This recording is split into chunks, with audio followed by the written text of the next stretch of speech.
Welcome to Bedtime Daydreams. Tonight, we're going to experience what it would be like if your ex realized they made a huge mistake breaking up with you. We're going to walk through every moment from the first time they start questioning their decision to the day they finally reach out, to seeing how their regret unfolds over time. This isn't about getting revenge or making anyone feel bad.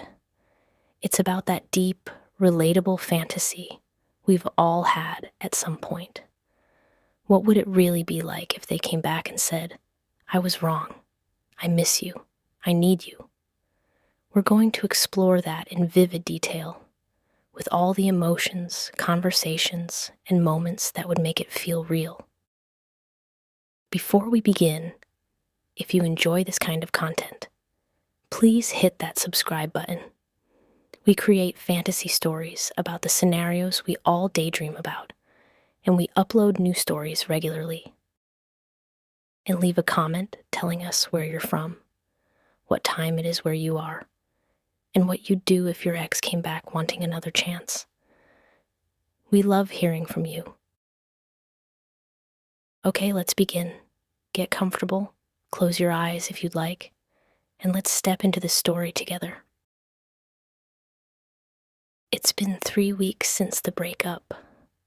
3 weeks since they walked out of your life, saying they needed space, that they weren't sure anymore, that maybe you just weren't right for each other. You remember the conversation like it was yesterday, the way they wouldn't quite meet your eyes, the way they kept saying, "I'm sorry," but kept going anyway. You've been doing what everyone tells you to do.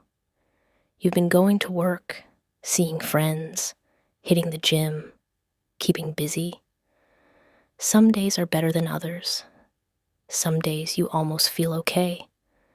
And then some days you're scrolling through old photos at 2 a.m, wondering where it all went wrong. But right now, on this particular Tuesday afternoon, you're actually having a pretty good day.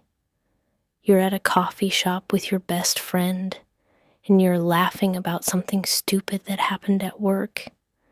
Your phone is face down on the table. You haven't checked it in almost an hour, which feels like progress. Your friend goes to the bathroom, and you pick up your phone out of habit. 3 new texts. 1 from your mom, 1 from your co-worker, and 1 from a number you recognize immediately, even though you haven't seen it pop up in weeks. Your heart does this weird flip in your chest. It's them, your ex. The message is short. "Hey, can we talk?" You stare at those 4 words for what feels like an hour, but is probably only 30 seconds. Your hands are shaking slightly. You don't reply. Not yet. You need to think. But your mind is already racing, imagining what they want to say, why they're reaching out now, what this could mean. Meanwhile, let's talk about what's been happening on their end. Because here's the thing about breakups. The person who ends it usually feels pretty confident at first. They made a decision. They had their reasons. They feel relieved, free, like they did the right thing. That's exactly how your ex felt for the first week. They hung out with friends. They went out. They posted on social media, showing everyone they were fine. They were happy. They were living their best life. They told themselves this was the right call. You two weren't compatible. It wasn't working. They needed to move on. But then something shifted. It started small. Week 2, they were getting ready for bed, and they reached for their phone to text you goodnight like they always did. Their fingers were halfway through typing before they remembered. Oh, right. We're not doing that anymore. They put the phone down and stared at the ceiling for a while. A few days later, they were watching a show and something funny happened, and they turned to tell you about it. But you weren't there. The couch felt bigger. The apartment felt quieter. They tried to shake it off, but the feeling lingered. Then they ran into one of your mutual friends at the grocery store, Sarah. She was polite, but noticeably cooler than usual. When they asked how you were doing, Sarah said, "They're doing really well, actually. They've been focusing on themselves, staying busy, looking great." And then she made an excuse and left. That comment stuck with them. You're doing really well, looking great. They found themselves wondering what that meant. Were you seeing someone? Were you happier without them? The thought bothered them more than they wanted to admit. They started checking your social media, not obsessively, just occasionally. You'd posted a photo from a dinner with friends. You were laughing in the picture, genuinely laughing, your head thrown back. 43 likes, comments from people saying you looked amazing. They zoomed in on your face, trying to figure out if you were really as happy as you looked. Week 3 hit different. They woke up one morning, and the first thought in their head was about you. They remembered the way you made coffee, the exact way you liked it. 2 sugars and a splash of cream. They remembered the sound of your laugh when something really got you. They remembered the way you would grab their hand when you were walking somewhere together. They tried to distract themselves. They went to lunch with a friend who asked how they were handling everything. They found themselves saying, "Yeah, I'm fine. It was the right decision." But even as they said it, they heard how hollow it sounded. Their friend gave them a look and said, "Are you though? Because you don't seem fine." That night they couldn't sleep. They kept replaying the breakup in their head. The look on your face when they said they wanted to end things. The way you'd asked if they were sure, if there was anything you could do to fix it. The way you'd nodded slowly and said, "Okay, if that's what you need." You'd been so calm about it, too calm maybe. Or maybe you were just trying to keep it together. They started thinking about all the good times, the inside jokes, the lazy Sunday mornings, the way you supported them when they were stressed about work, the way you remembered little things, like their favorite snacks or the name of their childhood dog. They'd been so focused on the problems, on the things that weren't perfect, that they'd forgotten about everything that was. The doubts started creeping in. What if they'd been too hasty? What if they'd thrown away something real because they were scared or restless or just going through a rough patch? What if you were the one and they'd just blown it? They talked to their best friend about it. Their friend listened and then said, "Look, I love you, but I've got to be honest. You were pretty happy with them, like happier than I've seen you in a long time. I don't know what made you think you needed to end it, but I think you might have made a mistake." Those words landed like a punch. Made a mistake. They'd been trying not to think it, but hearing someone else say it out loud made it real. They went home that night and couldn't stop thinking about it. They pulled up old photos on their phone.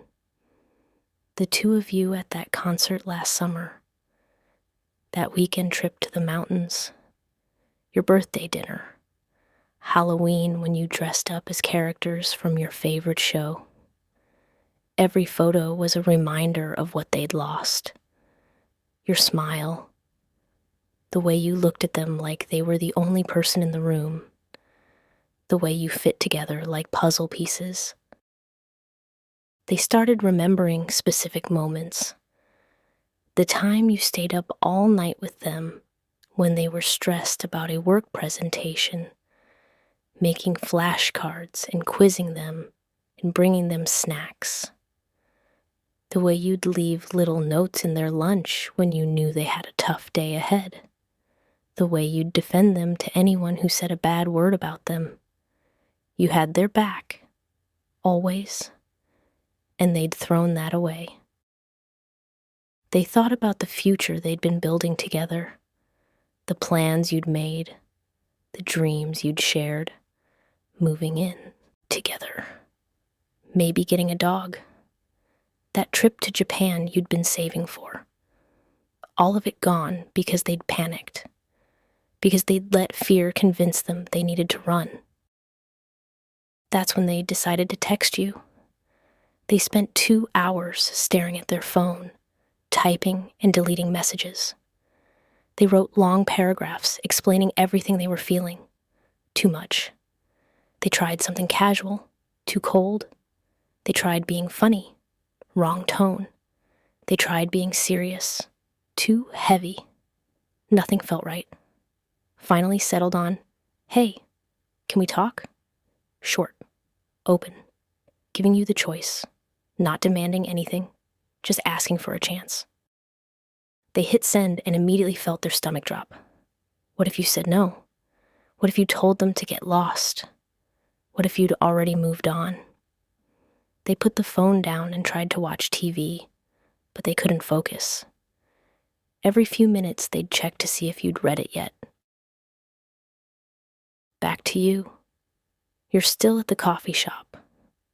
Your friend comes back from the bathroom and immediately notices something's wrong. What happened? They ask. You show them the text. Your friend's eyes go wide. Oh my God, what are you going to say? You shake your head. I don't know. I don't know if I should even respond. Your friend leans back, thinking, okay, real talk. Do you want to talk to them? And that's the question, isn't it? Part of you wants to. Part of you has been waiting for this text for 3 weeks. But another part of you is scared. Scared of getting hurt again. Scared of looking desperate. Scared that you'll fall right back into something that already ended once. You decide not to respond right away. You need time to think. You put your phone away and try to focus on your friend, on finishing your coffee, on anything else. But it's there in the back of your mind the whole time. They reached out. They want to talk. What does that mean? That night you're at home, and you finally let yourself really think about it. You're lying in bed, phone in hand, staring at that message. Hey, can we talk? You can read so much into 4 words. You start imagining the conversation. What would they say? Would they apologize? Would they want to get back together? Would they just want closure? You think about the relationship. It wasn't perfect. You had your issues. But there was real love there. Real connection. You'd been happy together more often than you'd been unhappy. You'd built something real. You think about the breakup. How sudden it felt. How they'd said they needed space, but couldn't really explain why.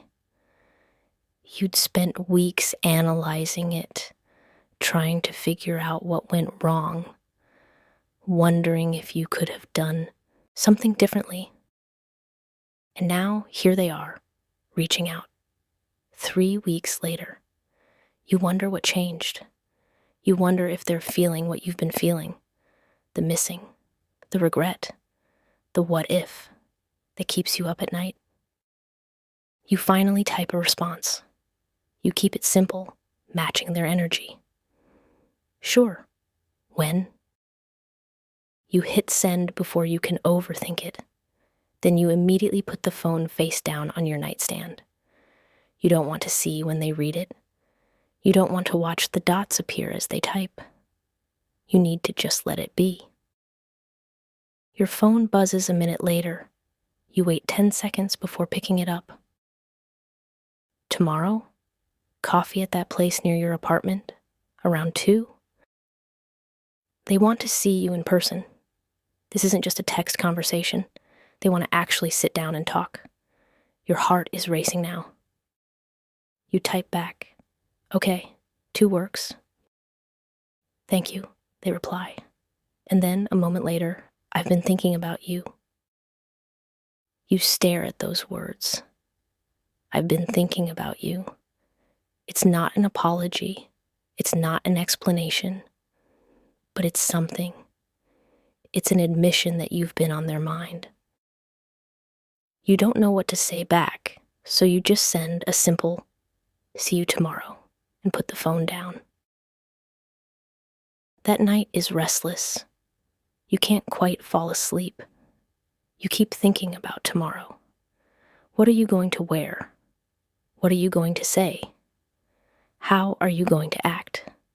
Should you be cold, friendly, guarded, open?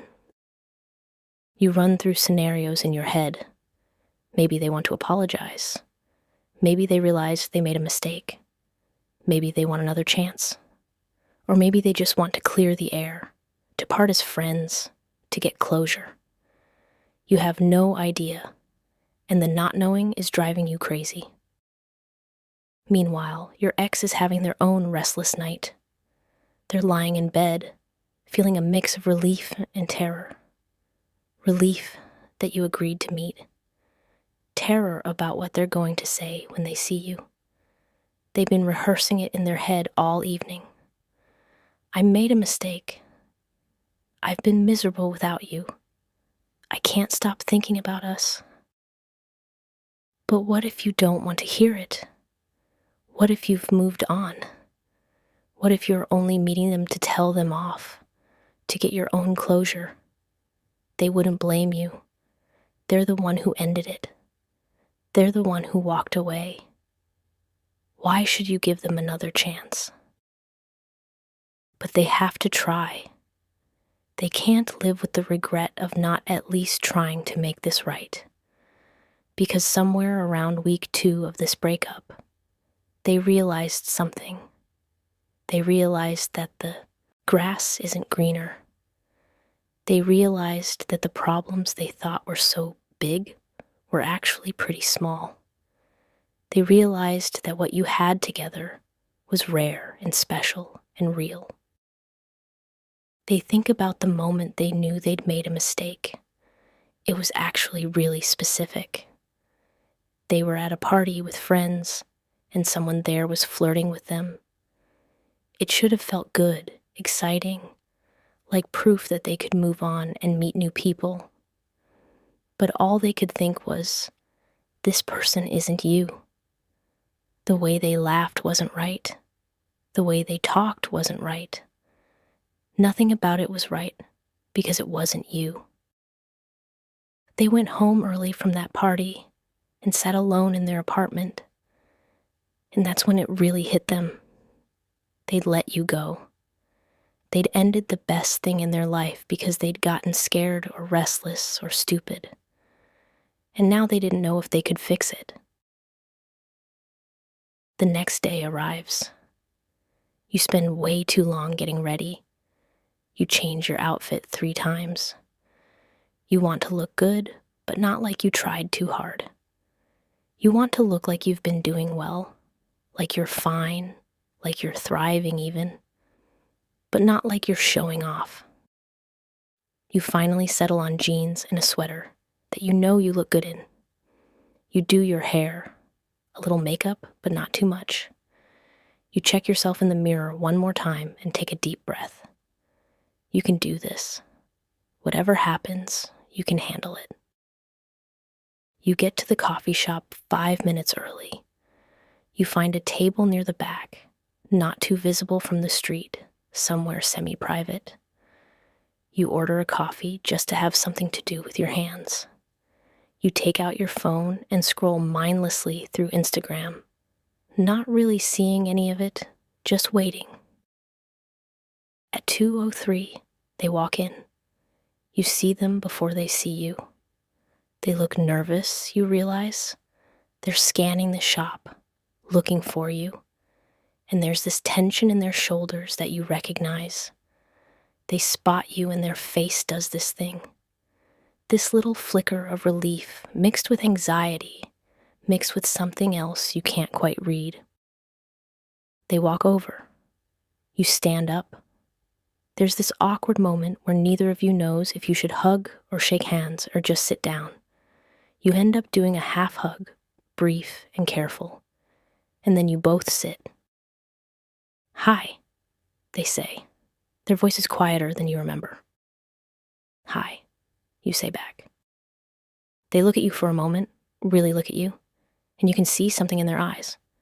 Something like longing, or regret, or both. "You look good," they say.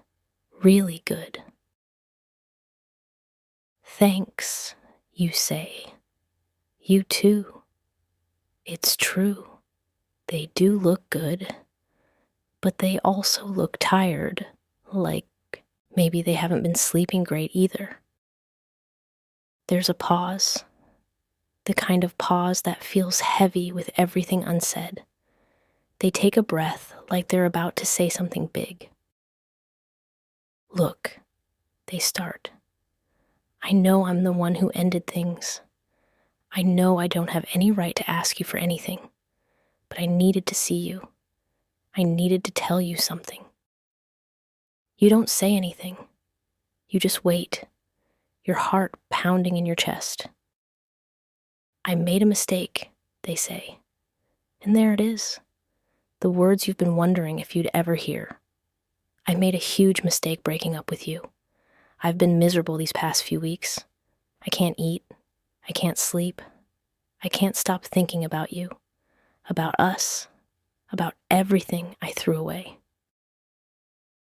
You feel a rush of emotions, relief, vindication, anger, hope, confusion, all of it at once.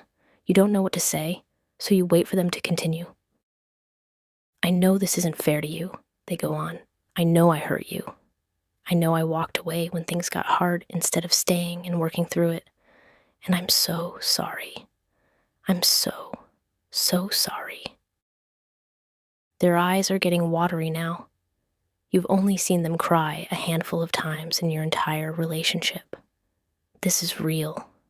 Whatever they're feeling, it's real. "I don't know what I was thinking," they continue. "I convinced myself we weren't compatible, or that I needed something different, or I don't even know what. But I was wrong. I was so wrong. You're the best thing that ever happened to me, and I let you go because I was scared or stupid or both." You finally find your voice. "Why now?" you ask. "Why are you telling me this now?" They look down at their hands. "Because I couldn't live with myself if I didn't at least try. Because every day without you has been worse than the last. Because I wake up and you're the first thing I think about, and I go to bed, and you're the last thing I think about. And I can't do it anymore. I can't pretend I'm fine when I'm not." You sit there across from them, processing everything they just said. Part of you wants to leap across the table and kiss them. Part of you wants to tell them it's okay. You forgive them. Let's try again. But another part of you, the part that's been hurt and confused for 3 weeks, isn't ready to make this easy. "I appreciate you saying all of that," you finally say. Your voice is steady, which surprises you. "I really do. But I need you to understand something. When you ended things, you didn't just break my heart. You made me question everything. I spent weeks wondering what I did wrong, what I could have done differently. I've been analyzing every conversation we had, every moment, trying to figure out where it all fell apart. They nod, looking down. I know. I'm so sorry. And now you're here, you continue, telling me it was a mistake. And I believe you. I can see that you're hurting. But I can't just flip a switch and forget the past 3 weeks. I can't just pretend it didn't happen. I'm not asking you to, they say quickly. I'm not asking you to forget anything or to just take me back like nothing happened.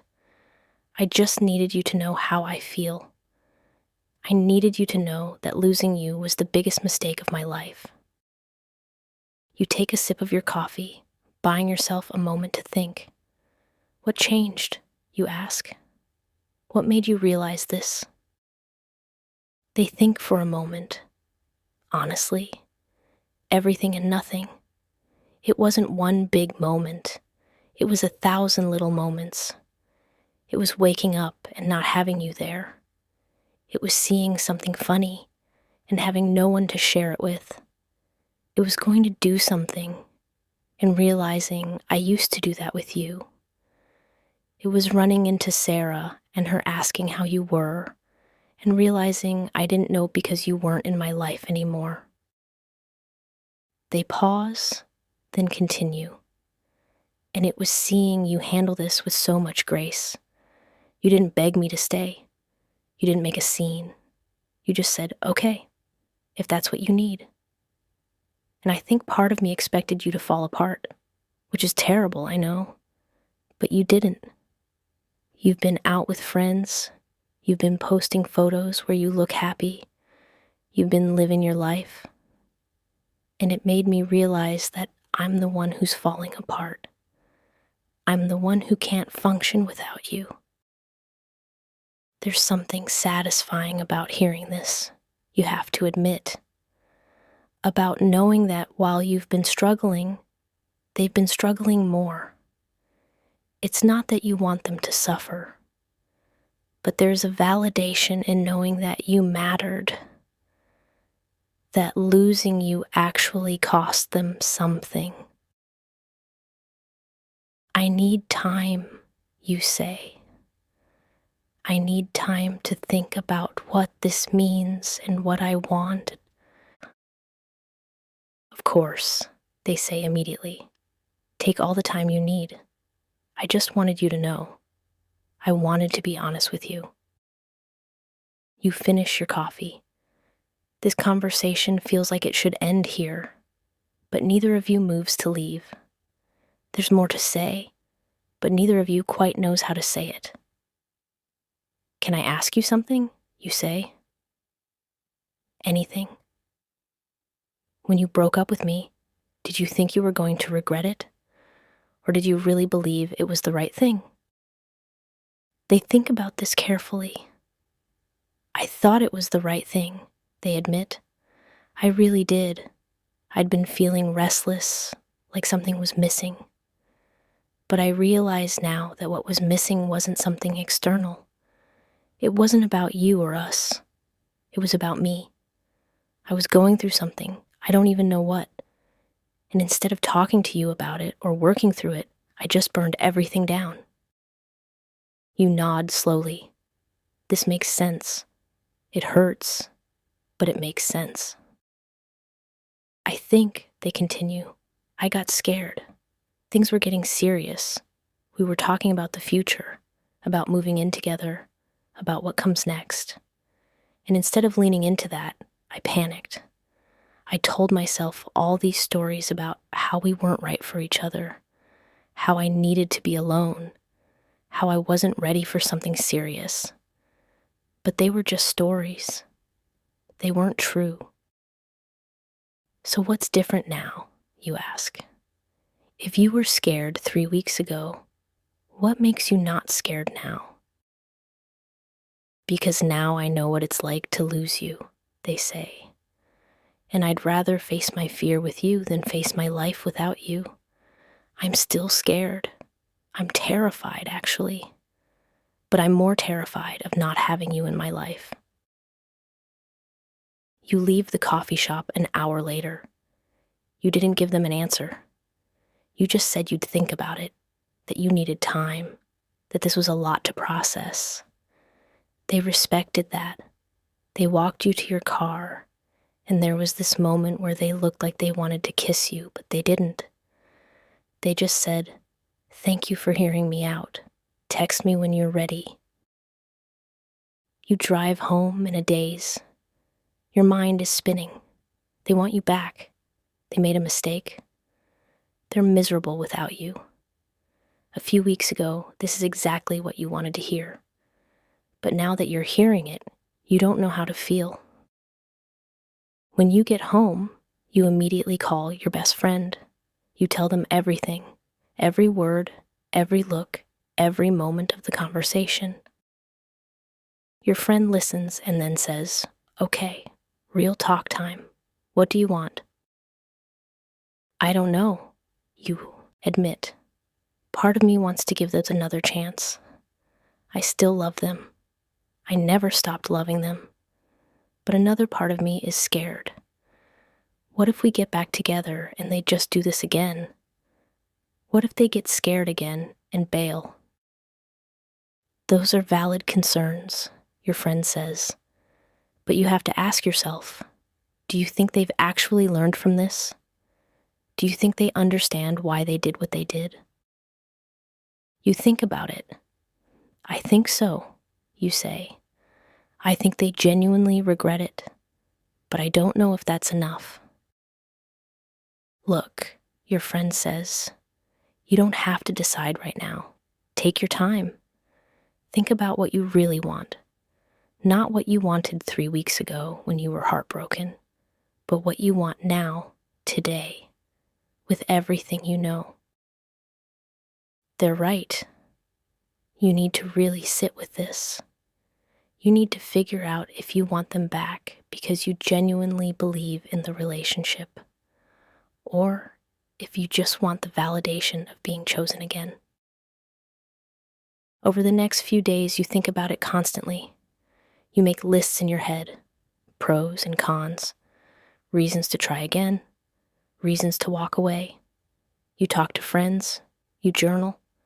You try to be really honest with yourself about what you want and what you're willing to risk. You write things down in your journal, pages and pages of processing. What went wrong the first time? What you need to be different this time? Whether you can really trust them not to leave again? Whether you're being smart or just desperate? Whether this is what you really want or just what feels familiar? You fill notebook after notebook with your thoughts and feelings and fears and hopes. You talk to your therapist about it too. You'd started seeing one after the breakup, trying to process everything. Now you tell them about your ex reaching out, about the conversation, about the decision you need to make. Your therapist asks you good questions, hard questions. What do you really want? What would it take for you to trust them again? What red flags are you watching for? What boundaries do you need? You sit with these questions. You really think about them. Meanwhile, your ex is going through their own process. They're not pushing you. They're not texting you constantly or showing up at your door. They're giving you space like you asked. But it's killing them. Every day without an answer feels like an eternity. They keep checking their phone, hoping to see your name pop up. They're also doing some serious self-reflection. They've realized that breaking up with you was a pattern, not an isolated incident. They have a history of running when things get serious. They've done it before with other relationships. They get close to someone, things start to get real, and they find a reason to bail. It's a defense mechanism, a way of protecting themselves from getting hurt by hurting other people first. But they don't want to be that person anymore. They don't want to keep sabotaging good things because they're scared. So they do something they should have done a long time ago. They call a therapist. They make an appointment. They're going to work on this whether you take them back or not. They tell their best friend about this. Their friend is proud of them. That's good, they say. That's really good. Whether or not things work out with them, you need to figure out your stuff. I know, your ex says. I just hope I haven't ruined everything. I hope I haven't lost them for good. You might have, their friend says honestly. You really hurt them. And even if they want to try again, it's going to take work to rebuild that trust. I know. I'm ready to do that work. I just need a chance. 4 days after your coffee shop conversation, you make your decision. You know what you want. You're scared, but you know. You text them. Can you come over? We should talk. They respond within seconds. Yes. When? Tonight. 7? I'll be there. You spend the rest of the day nervous. You clean your apartment even though it's already clean. You change clothes twice. You practice what you're going to say. You've thought about this so much over the past few days. But now that it's actually happening, your heart is racing. At 7 p.m. sharp, they knock on your door. You open it, and there they are. They look nervous too, hopeful, scared. All the things you're feeling reflected back at you. Hi, they say. Hi, come in. They come in, and you both sit on your couch. The same couch where you used to watch movies together, where you used to curl up on lazy Sundays, where they broke up with you. There's history in every inch of this space. So, they start. Have you thought about everything? Yeah, you say. I have. I've thought about it a lot. They wait. You can see them holding their breath. I want to try again, you say. But I need you to understand that this isn't just picking up where we left off. Things are different now. We're different now. And if we're going to do this, we have to do it right. Relief washes over their face. Yes, they say immediately. Anything. Whatever you need. Time twos. I need you to be honest with me about what you're feeling, even when it's hard, you say. I need you to talk to me when you're scared or confused instead of just running. I need you to actually work through things with me instead of making decisions alone and then dropping bombs. I will, they say. I promise. I've actually started seeing a therapist. I scheduled my first session for next week. I want to work on my patterns, on why I run when things get serious. I don't want to be that person anymore. This surprises you. The fact that they're taking concrete steps to change, that they're not just saying they'll do better, but actually doing something about it. It means something. That's good, you say. That's really good. I think we both need to work on ourselves and on communication, because we had problems before this. The breakup didn't come out of nowhere. We weren't talking to each other about the hard stuff. They nod. You're right. I think I was so scared of conflict that I just bottled everything up until I exploded. That's not fair to you. And I think I was so afraid of losing you that I didn't push back when I should have, you admit. I let things slide that bothered me because I didn't want to rock the boat.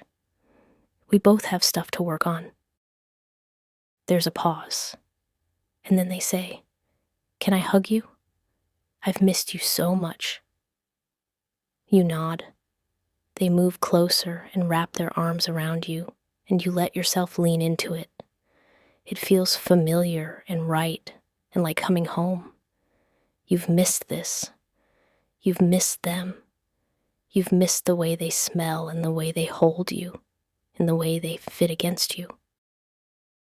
I'm so sorry, they whisper into your hair. I'm so sorry I hurt you. I'm so sorry I made you feel like you weren't enough. You've always been enough. You've always been everything. You feel tears starting to come, and you don't fight them. You've been holding so much in for weeks, all the hurt and confusion and anger and hope. It comes pouring out now. They hold you tighter. I've got you, they say. I'm here. I'm not going anywhere. You talk for hours that night, really talk, about everything, about what went wrong, about your fears, about your hopes, about what you both want from this relationship moving forward. It's the conversation you should have had before the breakup. Better late than never. By the time they leave, it's after midnight. You walk them to the door, and they pause before leaving. Thank you, they say.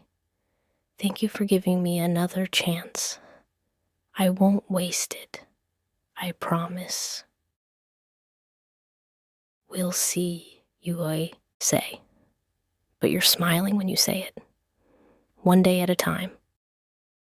One day at a time, they echo. And then they lean in and kiss you, soft and sweet and full of promise.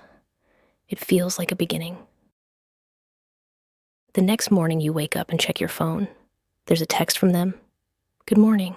I hope you slept well. Still can't believe you're giving me another shot. I'm the luckiest person alive.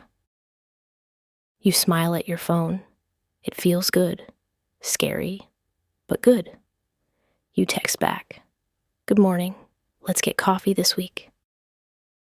Yes. Anytime. I'm completely flexible. Whatever works for you. You can tell they're being careful, not overwhelming you, not assuming you're just back to normal.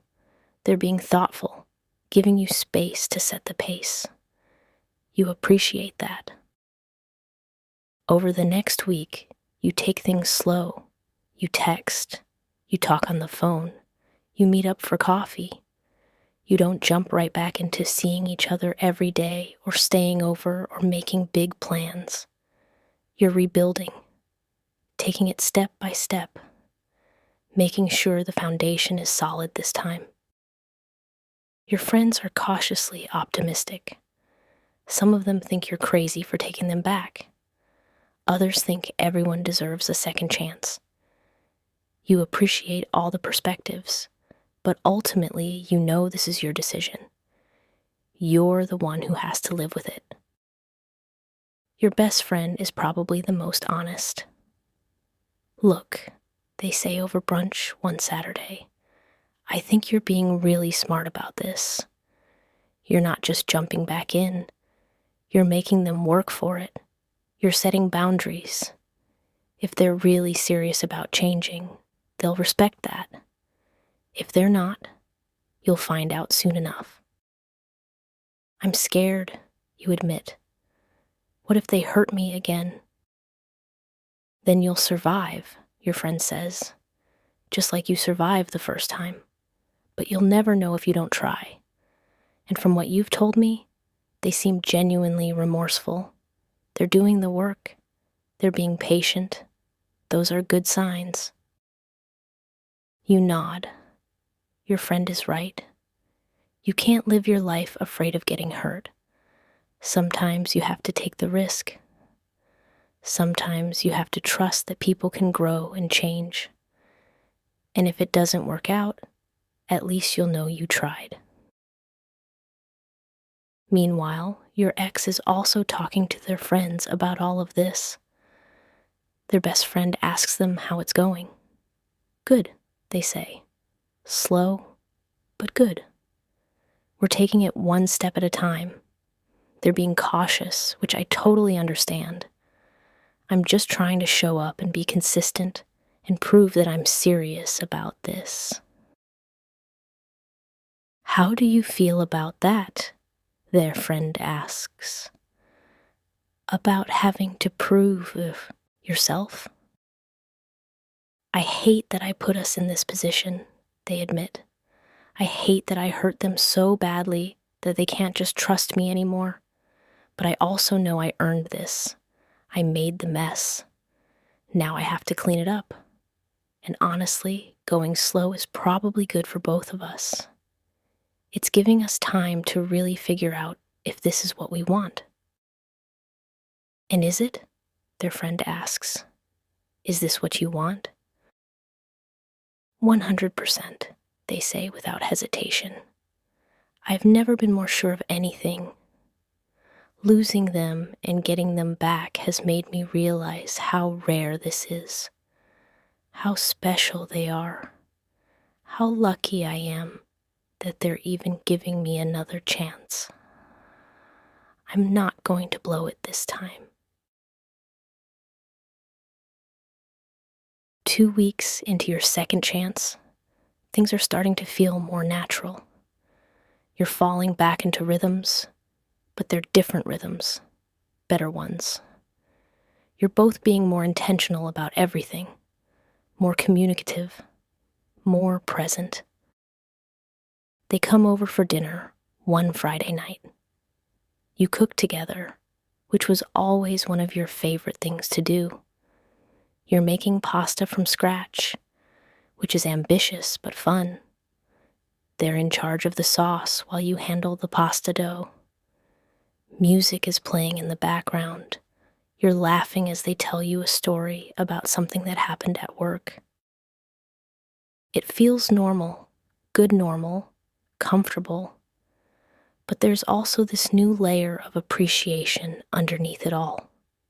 Neither of you is taking this for granted. Every moment together feels a little more precious because you both know what it's like to not have it. Over dinner, they tell you about their therapy session earlier that week. We talked about my fear of commitment, they say. Well, not commitment exactly, more like my fear of vulnerability. The therapist helped me realize that every time I start to feel really connected to someone, I panic. It's like I'm waiting for the other shoe to drop, so I drop it myself first. You listen, taking a bite of pasta. It's good. The whole night is good. That makes sense, you say. I mean, it doesn't excuse what happened, but it makes sense. Have you figured out where that comes from? They shrug. Probably some childhood stuff. My parents' divorce. Always feeling like love was conditional. I don't know. We're still unpacking it. But just naming it helps, you know? Understanding that it's a pattern I can work on rather than just who I am. You nod. The fact that they're doing this work, that they're being vulnerable with you about it, means a lot. This is the kind of communication you were missing before. I'm proud of you for doing this, you say, for really trying to understand yourself. They reach across the table and take your hand. I'm doing it for both of us. I don't want to keep hurting people I care about because I'm too scared to deal with my stuff. After dinner, you move to the couch. You're curled up together watching a movie, but you're not really paying attention. You're more focused on the fact that they're here, that you're together, that this is real. Halfway through the movie, they pause it and turn to you. Can I tell you something? Of course. I know we're taking things slow, they say, and I respect that. But I need you to know that I'm all in on this. I'm not 1 foot in, 1 foot out. I'm not keeping my options open. I'm here. I'm committed. This is what I want. You look at them, really look at them. You can see the sincerity in their eyes, the fear too. They're scared you don't feel the same. Scared this is temporary. Scared you're just testing them out to see if they'll mess up again. I'm all in too, you say. And as you say it, you realize it's true. You've been protecting your heart, which is smart, but somewhere along the way, you've also decided this is worth fighting for. I'm scared. I'm not going to lie, but I'm here. I want this to work. They exhale like they've been holding their breath. Thank you, they say quietly. Thank you for believing in me, in us. You kiss them then, slow and deep and full of all the things you can't quite put into words. Relief and hope and love and fear and trust all mixed together. When you pull back, you're both smiling. The next few weeks fall into a new kind of normal. You see each other 3 or 4 times a week. You text every day. You talk on the phone before bed most nights. You're rebuilding your relationship brick by brick, making sure each piece is solid before adding the next. You start discovering new things about each other. Things you missed the first time around because you weren't paying attention. They love documentaries about space. You never knew that. You tell them about your secret dream of learning to play piano someday. They buy you a keyboard for your birthday, encouraging you to start now instead of someday. These little discoveries feel like gifts, like you're getting to know each other all over again, but deeper this time, more intentionally. You create new traditions together. Thursday nights become movie nights. You take turns picking the film. You make popcorn and curl up on the couch and just exist together. Saturday mornings, you go to the farmer's market. You wander through the stalls, holding hands, sampling fresh fruit, buying flowers for your apartment. These rituals ground you. They give you something to look forward to. They're proof that you're building something real and lasting. There are still moments of doubt. Times when something happens and you wonder if you made the right choice. Times when you catch yourself waiting for them to leave again. But you talk about it. That's the difference this time. When something bothers you, you say it. When they're scared, they tell you. One night you're at their place and they bring up something that's been on their mind. I ran into my friend Jake the other day, they say. He asked how I was doing and I told him we were back together. And he said something that kind of stuck with me. What did he say? He said he was surprised. Not in a bad way, just surprised. He said when we broke up, I was so adamant about it being the right decision. And now here we are. He wanted to know what changed. What did you tell him? I told him I was an idiot, they say with a small laugh. I told him I convinced myself I wanted something I didn't actually want, and that losing you was the wake-up call I needed to figure out what actually matters to me. You consider this. Do you think your friends think I'm stupid for taking you back? They shake their head. No. Actually, I think most of them are relieved. They liked you. They liked us together. A couple of them told me I was making a mistake when I ended things, but I didn't listen. Now they're just happy I came to my senses. That's good, you say. You've been wondering about this, about how people perceive your decision to give them another chance, whether people think you're weak or desperate or foolish. What about your friends? They ask. How do they feel about all this? You think about it. Mixed. Some of them are skeptical. They're worried you'll hurt me again. Others think everyone deserves a second chance. But mostly, they just want me to be happy. And right now, I am.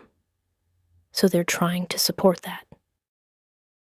I won't hurt you again, they say seriously. I know I can't prove that with words. I have to prove it with actions. But I mean it. I've learned my lesson. About a month in, you have your first real test.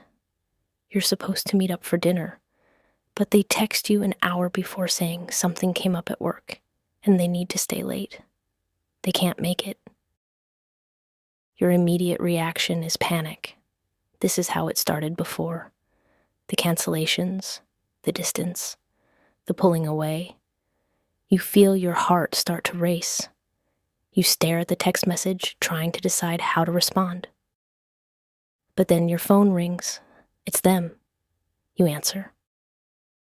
Hey, they say, I know what you're thinking, and I need you to know this is different. I have a legitimate work crisis. My boss called an emergency meeting, and I can't get out of it. But I'm not pulling away. I'm not making excuses.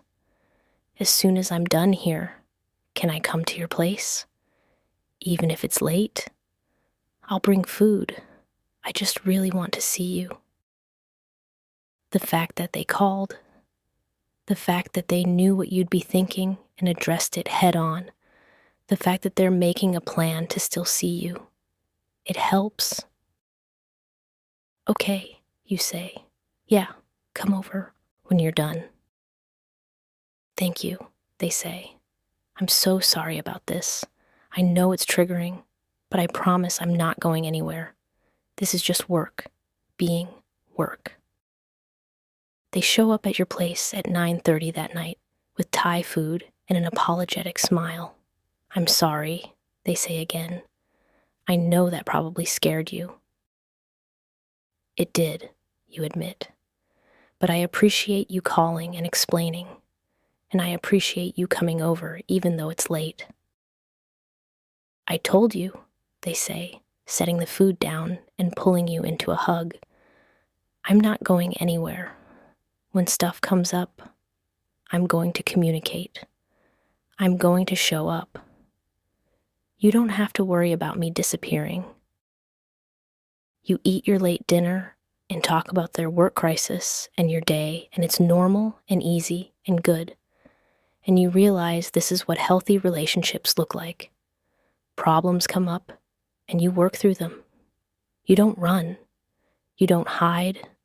You show up for each other. 6 weeks in, you have another milestone. They ask if you want to go away for the weekend. Just a short trip, a little beach town a few hours away. 2 nights, no pressure. You say yes. You're ready for this, ready to spend extended time together, to see how you do outside of your normal routines. The trip is good, really good. You drive up Friday afternoon, windows down, music playing, talking and laughing the whole way. You check into a small bed and breakfast near the ocean. The room is cozy and charming and perfect. That first night you walk on the beach at sunset.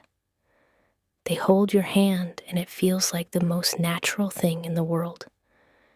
You stop walking at some point and just stand there, looking at the ocean, feeling the wind on your face.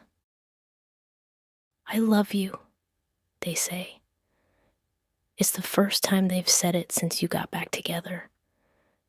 You've both been careful about those words, not wanting to throw them around carelessly. You turn to look at them. I love you too, you say, and you mean it. You never stopped meaning it.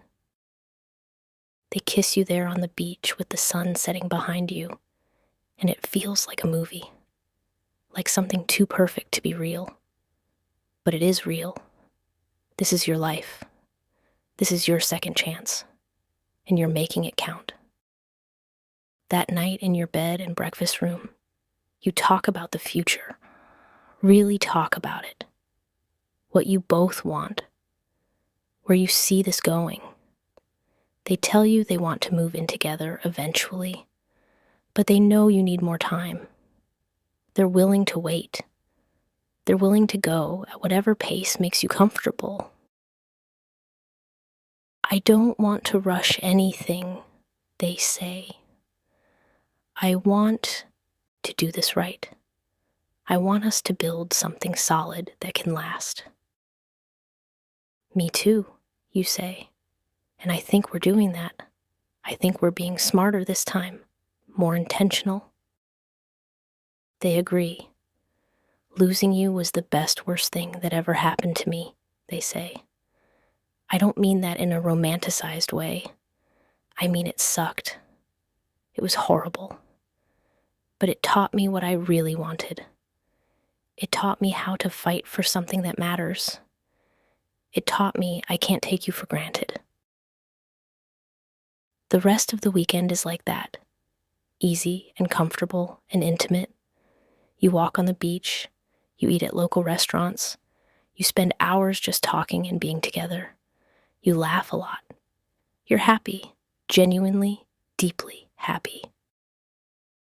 On the drive home Sunday afternoon, you're both quiet but content.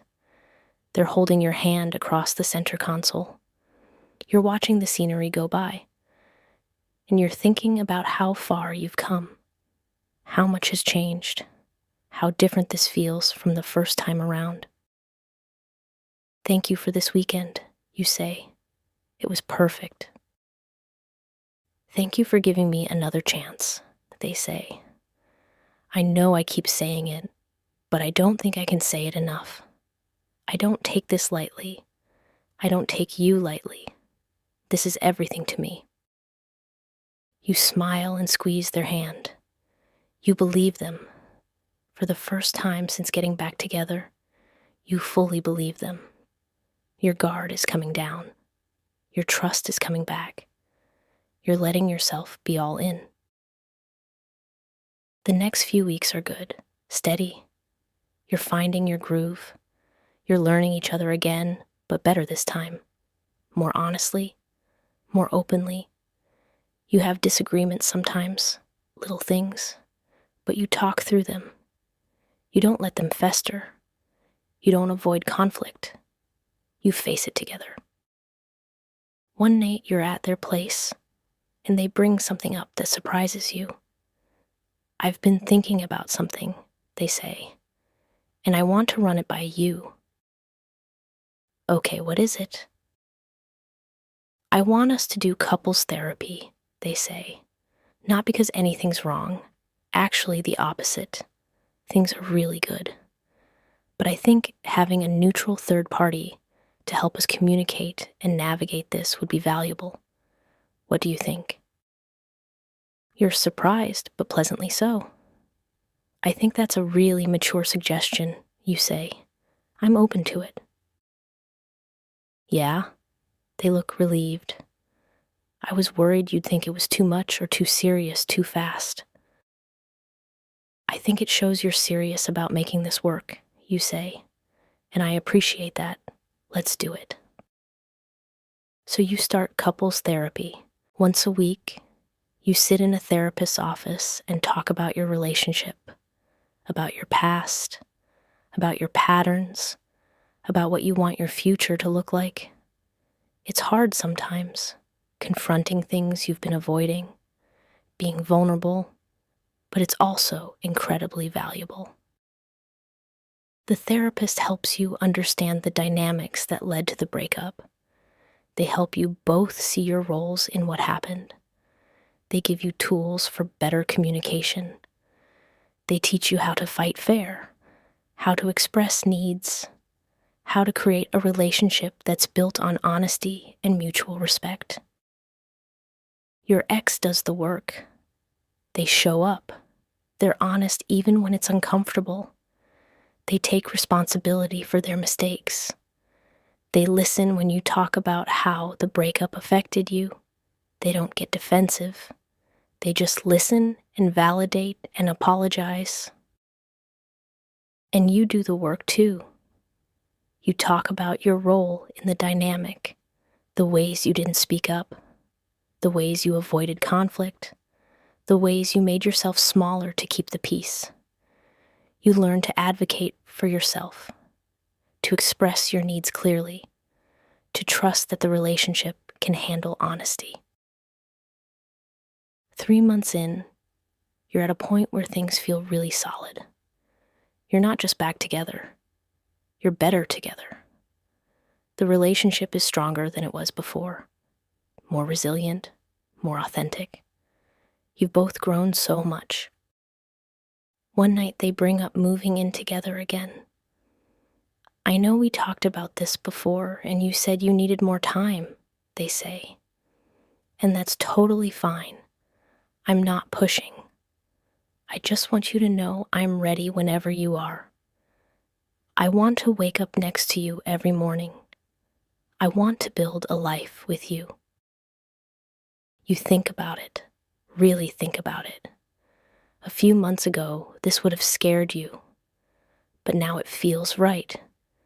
You've rebuilt your trust. You've proven to each other that you're committed. You're ready for the next step. Okay, you say, let's do it. Let's move in together. They light up. Really? You're sure? I'm sure, you say.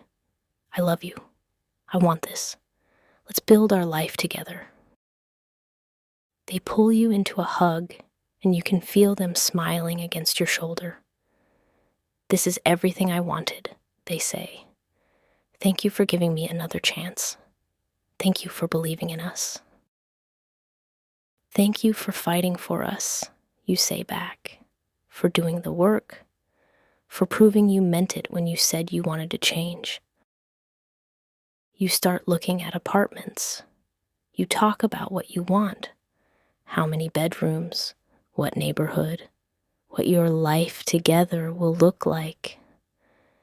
It's exciting and scary and perfect. Moving day arrives on a Saturday in early fall. You've rented a beautiful 2-bedroom apartment in a neighborhood you both love. It has big windows and hardwood floors and a kitchen with actual counter space. It feels like yours, like home. You spent weeks finding this place, looking at apartments together, imagining your life in each one. This one felt right the moment you walked in. The light streaming through the windows, the way the rooms flowed together, the balcony where you could have morning coffee. You could picture your future here. Your furniture arranged just so. Photos on the walls, books on the shelves, a life being built in these rooms. You'd talked about every detail. Who would get which closet, where the TV would go, how to split up the chores, what temperature to keep the thermostat at. All the little negotiations that come with combining 2 lives into one space. But instead of feeling tedious, it felt exciting. Like you were creating something together. Like you were on the same team, figuring it all out side by side. Your friends show up to help. Their friends show up to help. Everyone is carrying boxes and furniture up 3 flights of stairs. There's pizza and beer and laughter and this sense of celebration. This is a big deal. This is you building a life together. Your best friend pulls you aside at one point. I'm really happy for you, they say. I know I was skeptical at first, but they've really shown up. They've done the work, and you both seem happier than you were before. We are, you say. It's different this time. We're different. We know what we almost lost. Your friend hugs you. I'm proud of you both for being brave enough to try again, for being smart enough to do it right. By the end of the day, all your stuff is in the apartment. It's chaos. Boxes everywhere. Furniture in wrong places. Nothing is organized yet. but it's your chaos, your mess, your beginning. That night, after everyone leaves, you and your partner sit on the floor of your empty living room, surrounded by boxes. You order Chinese food and eat it straight from the containers. You're exhausted but happy. We did it, they say. We're really doing this. We are, you say, scared. Terrified, they admit, but in a good way, in an excited way. What about you? Same, you say. But I think we're ready. I think we can handle whatever comes.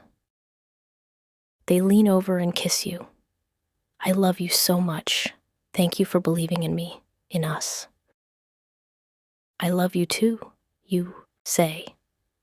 Let's make this amazing. The first few weeks of living together are an adjustment. You're learning each other's routines, their morning habits, your evening habits, how they like things organized, how you like things organized. It's a dance of compromise and accommodation. But you're doing it. You're figuring it out. When something bothers one of you, you talk about it. When you need space, you say so. When you need connection, you ask for it. You're applying everything you learned in therapy, all the communication tools, all the honesty.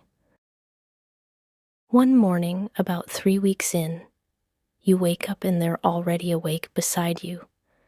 They're just lying there watching you sleep, this soft expression on their face. Good morning, creeper, you say with a smile.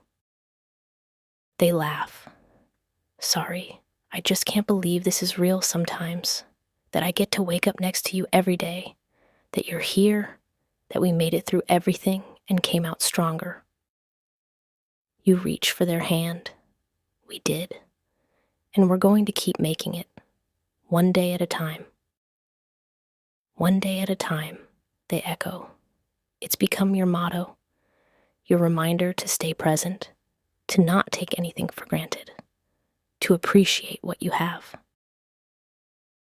Months pass. You fall into a rhythm. Sunday morning coffee in bed. Tuesday night dinners at that Thai place you both love. Friday evenings walking through the neighborhood. Little traditions that make your life feel full and rich and meaningful. You still go to couples therapy once a month. Not because you need to, but because you want to. Because it's become a space to check in, to make sure you're on the same page, to keep growing together. In one session, your therapist asks you both to talk about how the relationship is different now compared to before the breakup. They go first. I think the biggest difference is honesty, they say. Before, I would hide what I was feeling. I'd pretend everything was fine when it wasn't. I'd let resentments build up. Now I say things as they come up, even when it's hard, even when I'm scared of how they'll react. And how does that feel? The therapist asks. Scary, they admit, but also freeing. It's like I don't have to carry everything alone anymore. I can share the weight. The therapist turns to you. What about you? How is it different? I think I'm more confident now, you say. Before, I was always worried about saying the wrong thing or rocking the boat. Now I trust that we can handle conflict, that disagreeing doesn't mean we're going to break up, that I can have needs and express them, and they'll still love me. That's beautiful growth, the therapist says. You've both done such important work. This relationship is so much stronger because you both chose to show up and do the hard things. 6 months into living together, something happens that tests you. Your partner gets a job offer in another city. It's an amazing opportunity. Better pay, better position, their dream company. But it would mean moving, uprooting the life you've just built together. They come home one evening and tell you about it. You can see the conflict in their face. They want the job, but they don't want to disrupt what you have. Tell me more about it, you say. You're trying to stay calm, to not immediately panic. They explain the role, the company, the city. It's only 2 hours away, they point out, not across the country. And they ask tentatively, would you consider moving with me? I know it's a lot to ask. I know you have your job here and your friends and your life, but I can't imagine doing this without you. Your first instinct is fear, change, uncertainty, everything you've built here. But then you think about what you'd be moving toward, a life with them, new opportunities, a new adventure. Can I have some time to think about it, you ask? To look into what it would mean for me, job-wise and everything? Of course, they say immediately. Take all the time you need, and if you don't want to move, we'll figure something else out. I'm not making decisions without you anymore. We're a team. Over the next week, you do research. You look at the job market in the new city. You talk to your boss about remote work possibilities. You make a list of pros and cons. You talk to friends. You really think about what you want. And you realize something. You'd follow them anywhere. Not because you are dependent on them, or because you can't live without them, but because you choose them. Because building a life together matters more than staying in one place. Because this is what partnership looks like. You tell them one night over dinner, I want to move with you, you say. I think it could be really good for both of us. A fresh start in a new place, new opportunities, and we'd be doing it together. Relief and joy wash over their face. Really? You're sure? I'm sure, you say. I love you. I want to build our life together, wherever that is. They come around the table and pull you into a hug. Thank you. Thank you for choosing me, choosing us. The next few months are a whirlwind. They accept the job. You give notice at your current job and line up something new in the new city. You pack up the apartment you just moved into.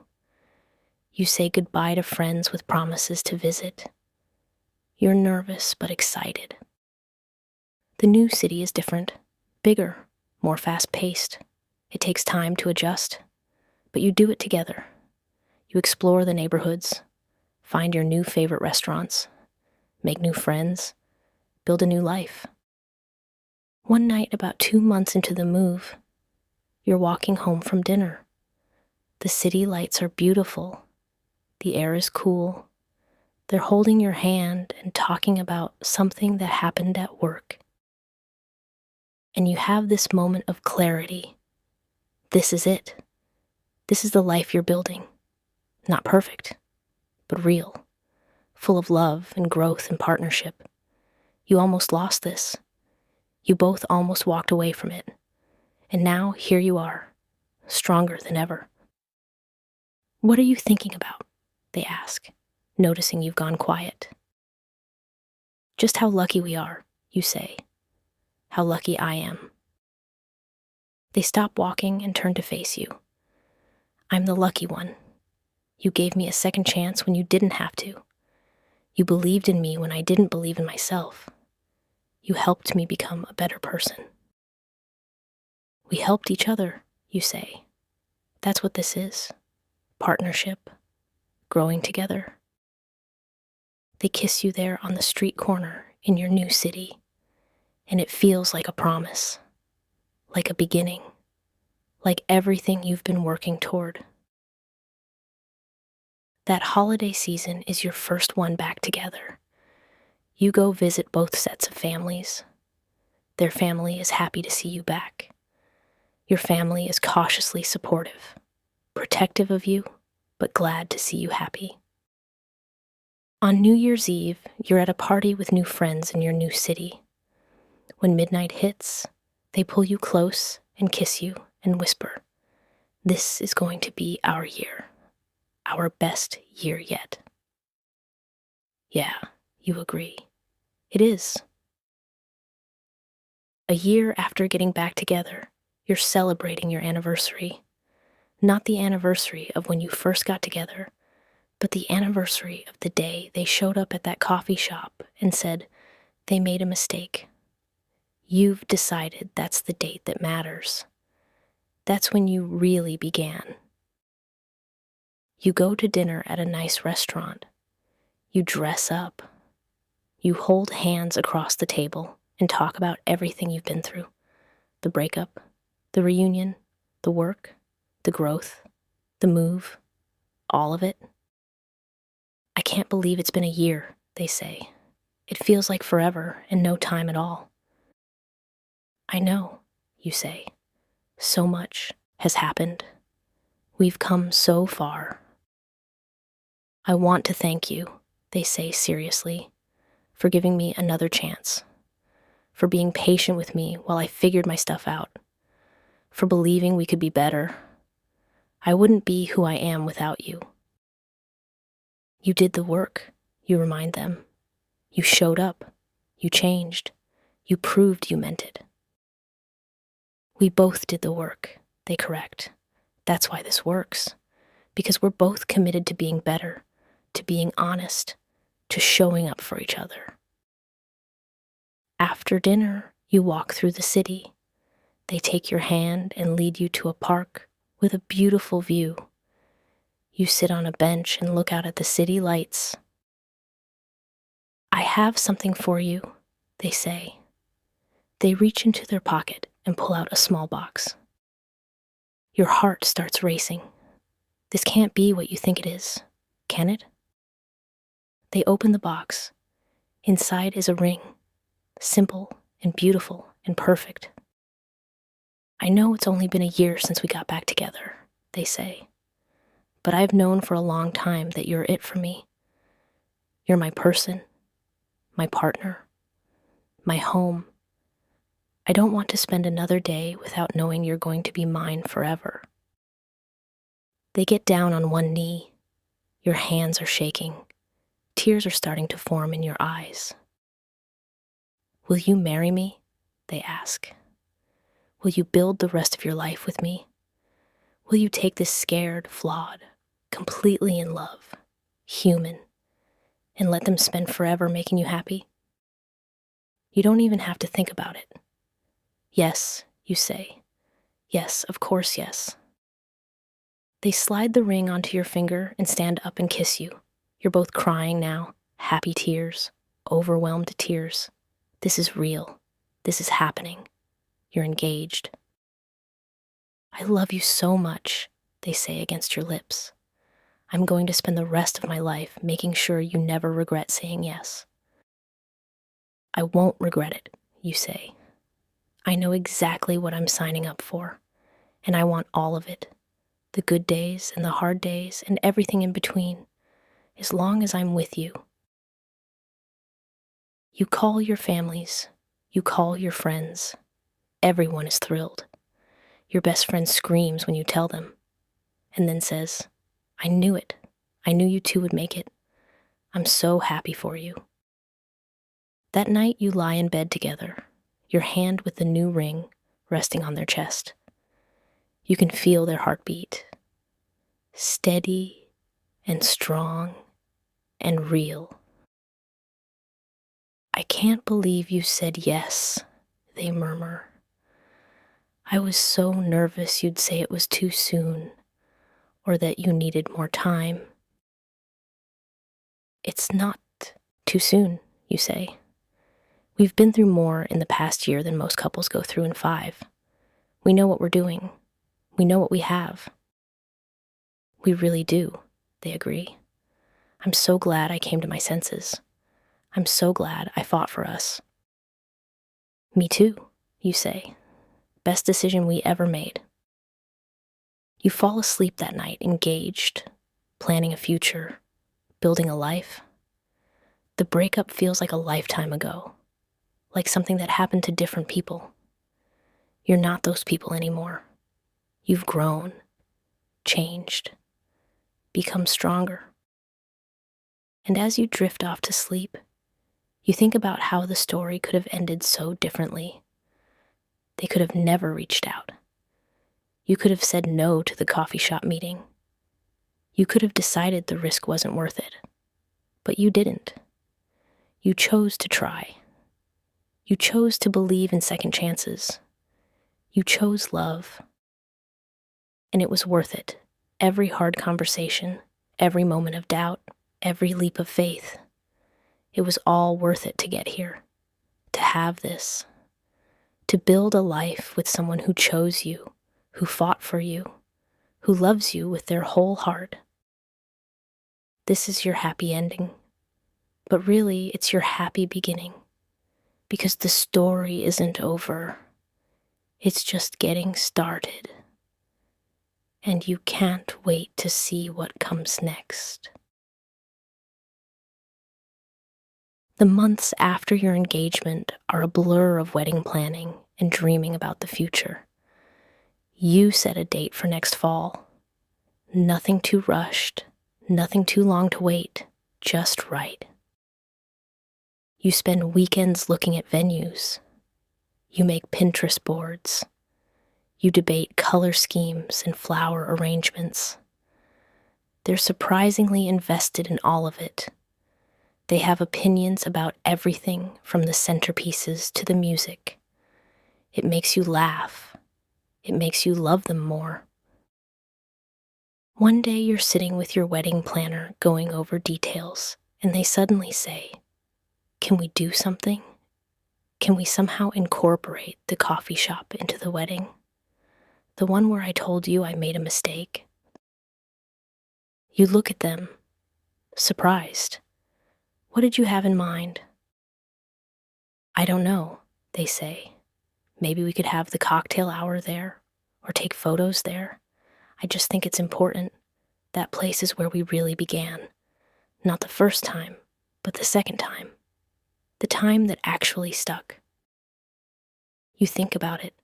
It's unconventional, but it's meaningful. "I love that," you say. "Let's figure out how to make it work."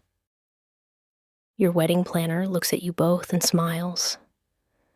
I have to say, you two have one of the most romantic stories I've ever heard. Most couples try to forget the hard parts. You're honoring them, acknowledging that the struggle made you stronger. "Because it did," they say, reaching for your hand.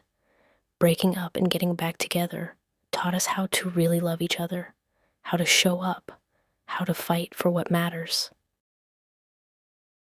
As the wedding approaches, you both do some reflecting. In therapy, your therapist asks you to talk about what you've learned over the past year and a half. "I've learned that love isn't enough on its own," you say. "You need communication and honesty and willingness to grow. You need to be able to look at your own patterns and work on them. You need to be brave enough to be vulnerable. I've learned that running away from fear doesn't make it go away," they add. "It just makes you lose the things that matter most. I've learned that real courage is staying even when you're scared, especially when you're scared." The therapist nods. You've both grown so much. This relationship is a testament to what's possible when two people are willing to do the work. I'm really proud of you both. You graduate from therapy a month before the wedding. Your therapist says you don't need regular sessions anymore, but you're always welcome back if you want check-ins. You leave that final session feeling accomplished, feeling ready, feeling like you've built something real and lasting. The wedding day arrives on a perfect fall afternoon. The venue is beautiful. Your family and friends are all there. Everyone who supported you through the breakup and the reunion is there to celebrate this new chapter. You're in the bridal suite getting ready. Your best friend is with you, helping you with your hair and dress. They look at you in the mirror and smile. You look so happy, they say, like genuinely, deeply happy. I am, you say. I know the journey here wasn't easy, but I wouldn't change it. Everything we went through led us here, made us ready for this. I'm so proud of you, your friend says, for being brave enough to give them another chance, for trusting your heart, for doing the work to make it right this time. There's a knock on the door. Your friend goes to answer it. It's your partner's best friend with a note. They wanted me to give this to you, they say with a smile. You open it. Inside is a handwritten letter. My love, it starts. By the time you read this, we'll be hours away from getting married. I can't quite believe it's real. I keep thinking about that day at the coffee shop. How terrified I was. How sure I was that you'd tell me to get lost. How grateful I was when you agreed to hear me out. That was the day my life changed. Not the day we first met. Not even the day we first got together. But the day I admitted I was wrong. The day you gave me a second chance. The day we chose each other for real. Everything since then has been building to this moment. To standing in front of everyone we love and promising to spend our lives together. I'm not scared anymore. I used to be scared of commitment, scared of vulnerability, scared of losing myself in another person. But you've taught me that real love doesn't make you smaller. It makes you more yourself, braver, stronger, more honest. I can't wait to marry you. I can't wait for our life together. All the adventures and challenges and boring Tuesday nights and everything in between. Thank you for believing in me. Thank you for believing in us. I'll see you at the altar. I'll be the one crying happy tears.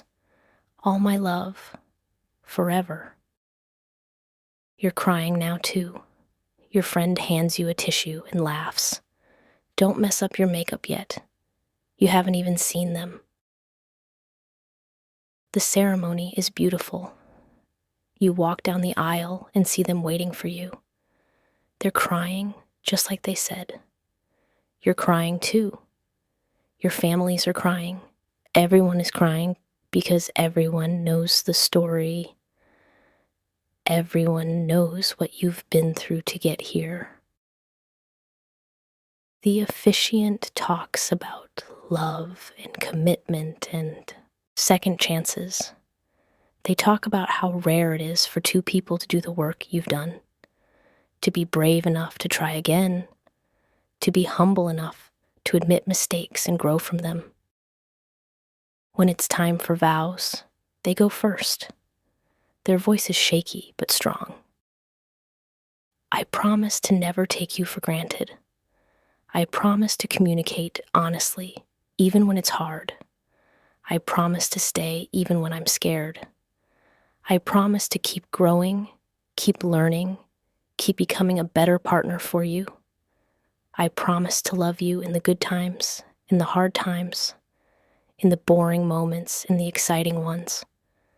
I promise to choose you every single day for the rest of my life, because you are my person, my home, my greatest love, and my best decision. I'm so grateful you gave me another chance. I'm so grateful to be standing here with you. I love you. Forever. Now it's your turn. You take a breath.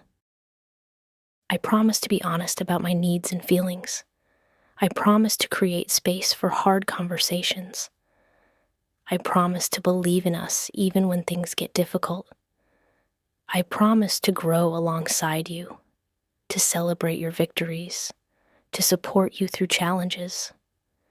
I promise to never stop choosing you, choosing us, choosing this life we're building together. You are my partner in every sense of the word, my teammate, my love, my home. I'm so glad you came back. I'm so glad we didn't give up. I love you, today and always. You exchange rings, you kiss, everyone cheers. You're married. You're actually married.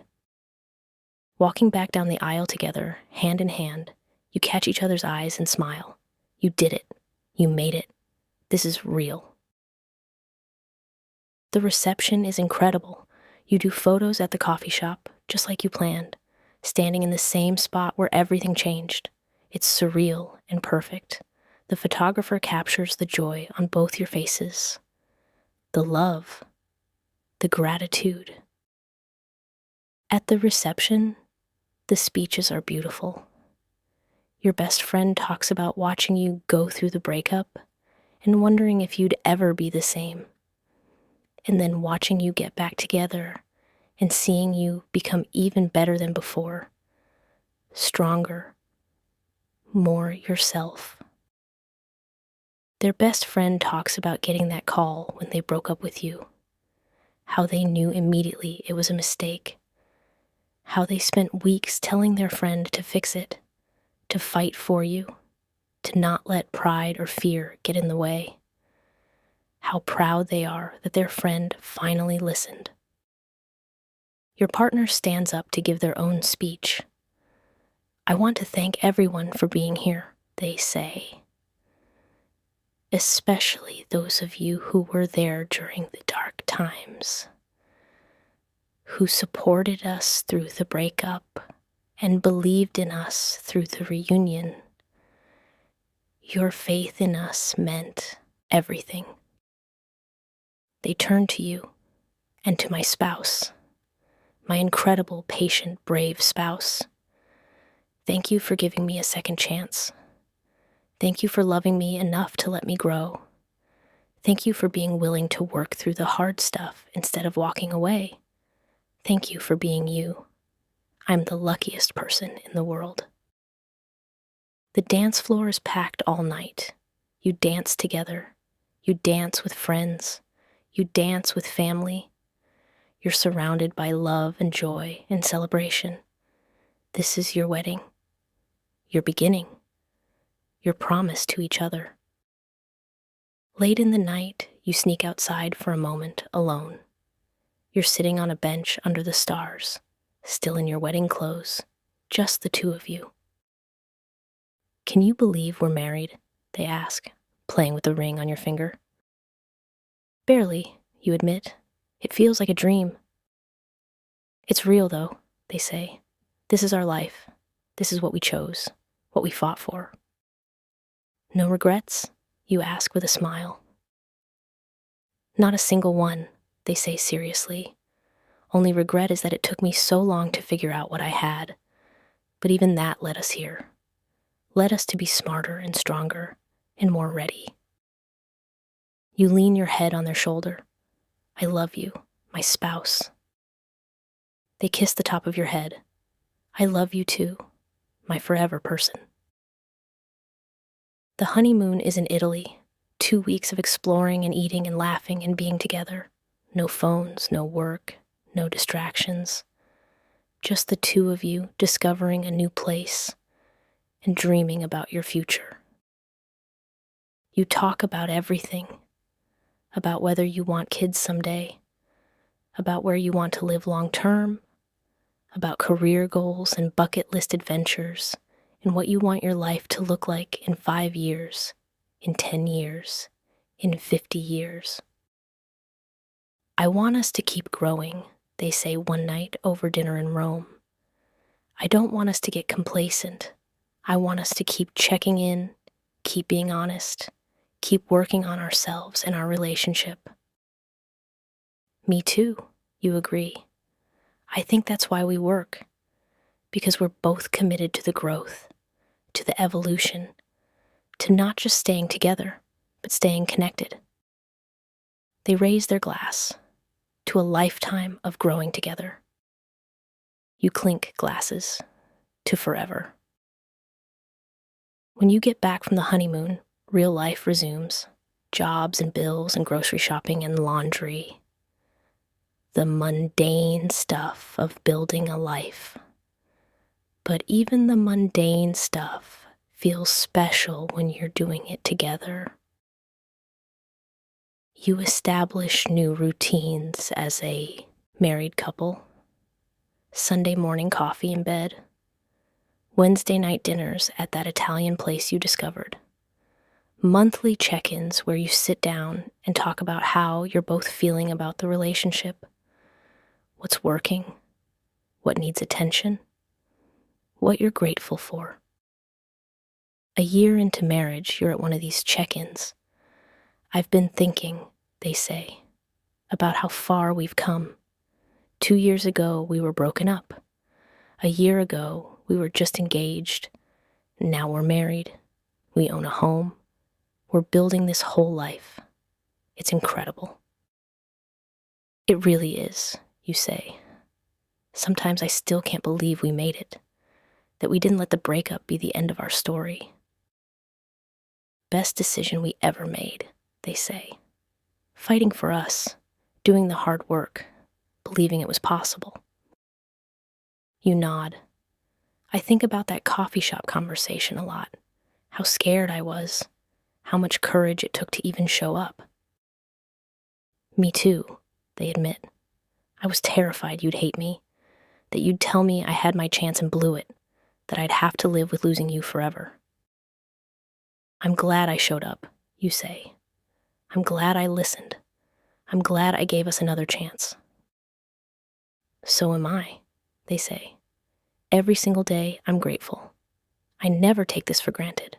I never take you for granted. You believe them because they've proven it. Day after day, month after month, year after year, they show up. They communicate. They love you well, and you do the same for them. 2 years into marriage, you start talking seriously about having kids. It's scary and exciting and huge, but you're ready. You've built a solid foundation. You trust each other. You've learned how to navigate hard things together. The conversations about kids lead to conversations about everything, about the kind of parents you want to be, the kind of home you want to create, the values you want to instill. It's heavy stuff, but you tackle it together, like you do everything else. I think we're going to be good at this, they say one night. The parenting thing. We've already learned how to be partners, how to communicate, how to work through challenges. Those same skills will help us be good parents. I hope so, you say. I'm terrified, though. Me too, they admit, but we'll figure it out, together, like we always do. You start trying for kids. It takes a few months, but eventually you get that positive pregnancy test. You're both crying and laughing and terrified and thrilled all at once. We're having a baby, they keep saying, like they can't quite believe it. We are, you say. We're really doing this. The pregnancy is an adventure. Morning sickness and cravings and doctor appointments and watching your body change. They're with you through all of it, rubbing your feet when they're swollen, making midnight snack runs, coming to every appointment, reading parenting books, getting the nursery ready. One evening, you're sitting in the nursery, 9 months pregnant, watching them assemble the crib. Can you believe we're about to be parents? You ask. They look up at you and smile. It's wild, everything that's happened, breaking up, getting back together, getting married, moving, and now this, a whole human we made together. Do you ever think about how different things would be if we hadn't gotten back together? You ask. They stop what they're doing and come sit next to you. All the time, they admit.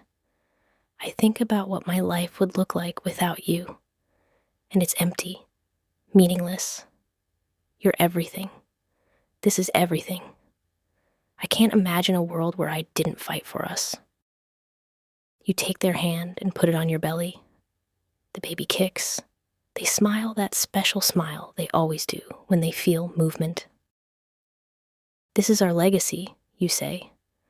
Not just this baby, but everything we've built. The love, the partnership, the life. Yeah, they agree.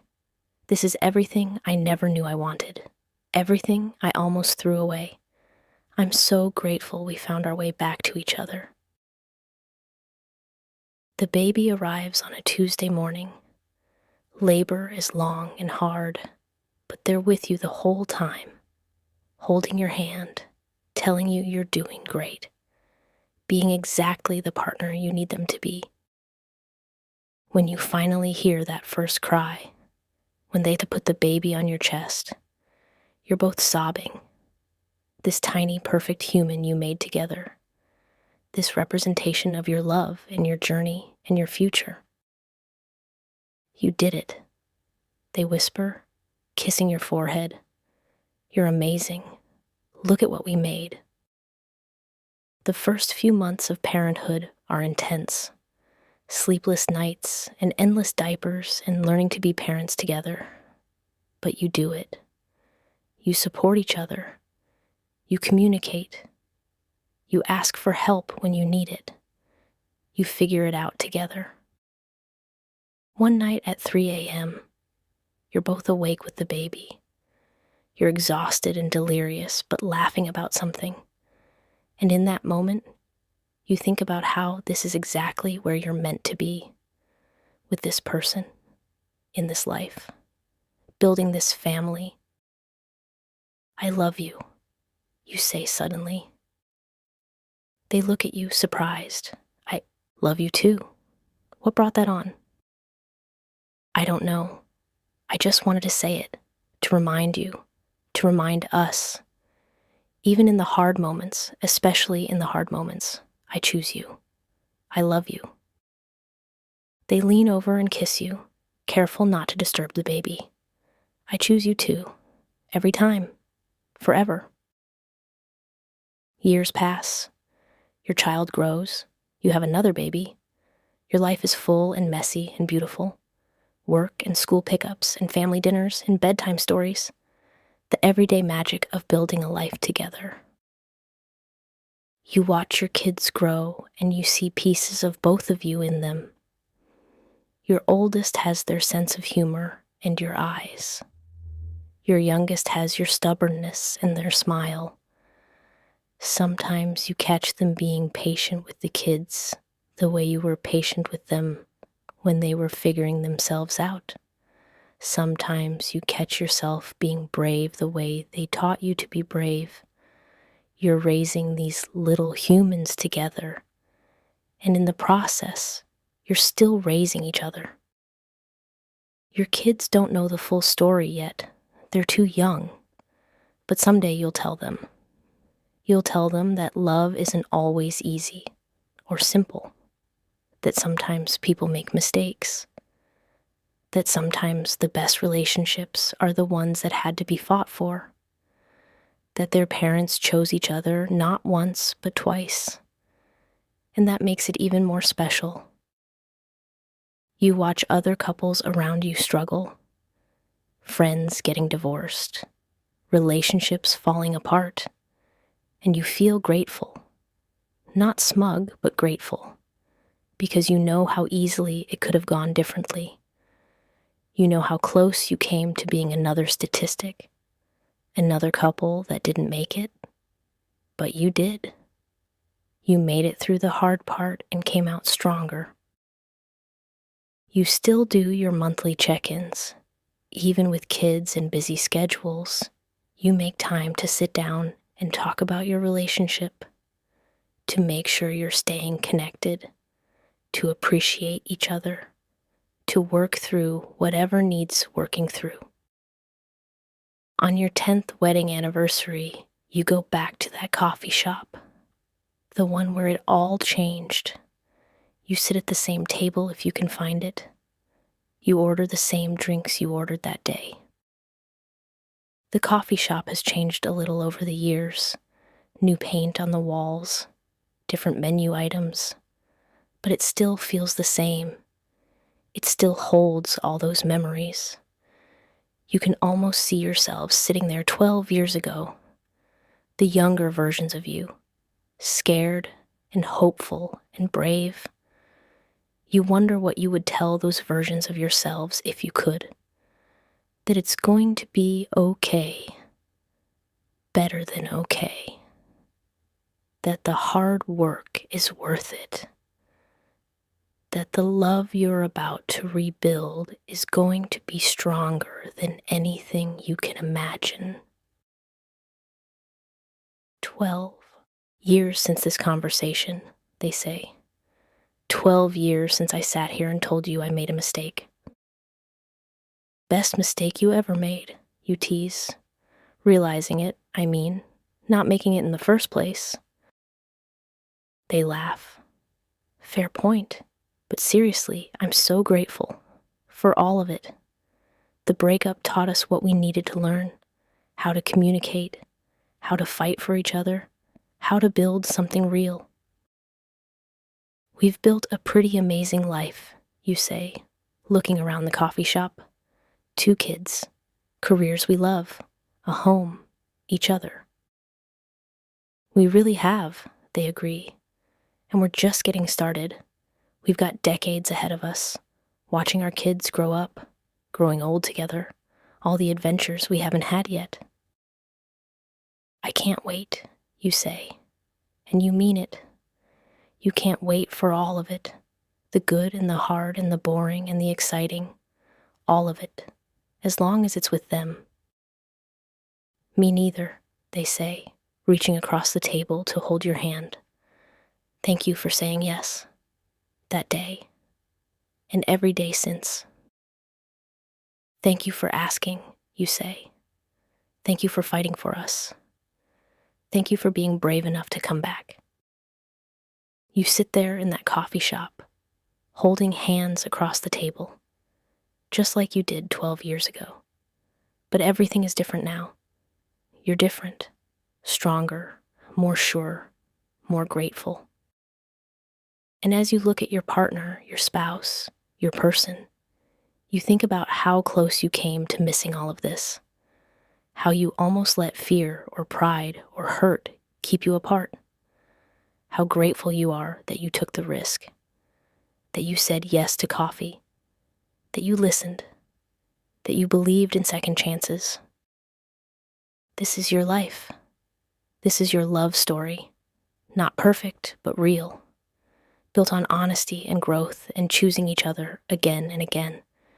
And you wouldn't change a single thing, not even the breakup, because it brought you here, to this moment, to this life, to this incredible, hard-won, beautiful love. And as you leave the coffee shop and walk back to your car, hand in hand, you know with absolute certainty that you're exactly where you're supposed to be, with exactly who you're supposed to be with, living exactly the life you're meant to live. You think about all the alternate universes, the one where they never reached out, the one where you said no to coffee, the one where you decided the risk wasn't worth it, the one where you let pride or fear or hurt keep you apart forever. You think about how different your life would be in those universes, how empty, how incomplete, and you feel a wave of gratitude so strong it almost knocks you over, for their courage, for your courage, for both of you being willing to be vulnerable and try again. This is your happily ever after, not because everything is perfect, but because you chose each other, because you did the work, because you believe that love, real love, is worth fighting for. And it is. It absolutely is.